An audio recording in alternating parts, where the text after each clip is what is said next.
বিদ্যাৰ্থীৰ সমূহ ছাত্ৰ ছাত্ৰীক মই বিনীতাই সৰ্বপ্ৰথমে আজি আন্তৰিক অনুৰোধ জনাইছোঁ। এতিয়া পৰীক্ষাৰ সময়ত তোমালোকে নম্বৰ পোৱাৰ কাৰণে যত্নপৰ হ'ব লাগিব আৰু নম্বৰৰ সৈতে বিভিন্ন ধৰণৰ কথা আছে, গতিকে সেই কথাবোৰ তোমালোকে সঠিককৈ চকু দিব পাৰিব লাগিব। মই আজি বাৰু এটা চিৰিয়াছ বিষয় লৈ অহা নাই, এটা চিম্পল সাধাৰণ আৰু এটা সম্পৰ্কৰ কথা ক'বৰ বাবে আহিছোঁ। মই যেতিয়া নলবাৰী শিক্ষানুষ্ঠান মহেন্দ্ৰনাথ চৌধুৰী বালিকা মহাবিদ্যালয়ত পঢ়ি আছিলোঁ, তেতিয়া মোৰ মাজে মাজে চেণ্ডেল ছিগিছিল। তোমালোকৰ কাৰোবাৰ বাৰু চেণ্ডেল ছিগেনে মই নাজানো, কিন্তু মোৰ ছিগিছিল। এই যেতিয়া চেণ্ডেল ছিগিছিল তেতিয়া বৰ ডাঙৰ কথা হয়, প্ৰায় ছিগিছিল। যেতিয়া প্ৰায়ে ছিগা আৰম্ভ হ'ল তেতিয়াতো কিবা এটা কৰিব লাগিব। গতিকে নলবাৰী টাউনৰ পৰা আমাৰ যিহেতুকে গাঁও অঞ্চললৈ আহিবলৈকে কিছুখিনি দূৰত্ব আছে, চহৰৰ দাঁতিকাষৰীয়া বাৰু, তথাপিও অলপ দূৰ হয়। গতিকে এটা সিদ্ধান্ত লৈছিলোঁ যে চেণ্ডেলযোৰ যিহেতুকে প্ৰায়ে ছিঙে, গতিকে মই এজন মানুহৰ তাতে ভাল কৰিম। গতিকে এখন দোকানতে মই ভাল কৰিবলৈ আৰম্ভ কৰিলোঁ আৰু সেই দোকানখনতে মই চেণ্ডেল ভাল কৰি কি কৰিলোঁ, চেণ্ডেল ভাল কৰি সেই দোকানখনতে মই এটা পৰিচয় থ'লোঁ। এটা সময়ত মই ছাত্ৰী আছিলোঁ আৰু এতিয়া মই ছাত্ৰী নহয়। আজিৰ তাৰিখতো মই সেই দোকানখনলৈ যাওঁ, দাদাজন একেই আছে।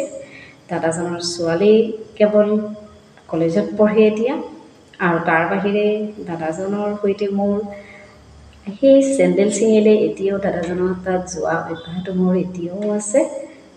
আৰু মই কেতিয়াবা দাদাই মোক মনত পেলাই দিয়ে, দাদাজনে যে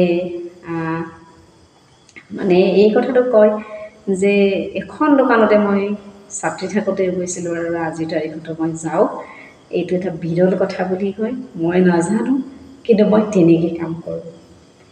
মই সদায় চাহ এখন দোকানত খাওঁ, পৰাপক্ষত মই এখন দোকানতে চাহ খাওঁ। পৰাপক্ষত মই আন ধৰণে মই তেনেকৈ বগাই নকৰোঁ। য'ত য'ত যাওঁ এইখিনিত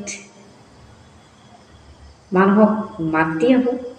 মাত সাৰৰ কাৰণে বোধহয় মানুহে মনত ৰাখে, নাইবা কিবা এটা যেন মই নক'লোঁ যে মহেন্দ্ৰনাথ চৌধুৰী বালিকা মহাবিদ্যালয়ত পঢ়াৰ সময়ৰ পৰা আজিলৈকে মই এখন দোকানতে আজিও চেণ্ডেল ছিঙে, আজিও বাটো, তেতিয়াও বাতিছিলোঁ।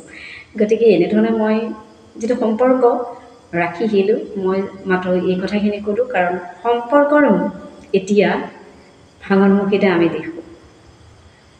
গতিকে যদি তেনেধৰণে আছে বা তেনেধৰণে ৰাখিব পাৰিছোঁ, এইটো এটা ডাঙৰ কথা। মই নিজেই ভাবোঁ কেতিয়াবা, আৰু মই নাভাবোঁ, মোক দাদাজনে মনত পেলাই দিয়ে। তেখেতৰ বৃত্তিটোকো মই শ্ৰদ্ধা আৰু সন্মান কৰোঁ, আৰু মই এতিয়াও চেণ্ডেল ছিগিলে তালৈকে যাওঁ। ছাত্ৰ ছাত্ৰীসকল, আজিৰ তাৰিখত মানুহে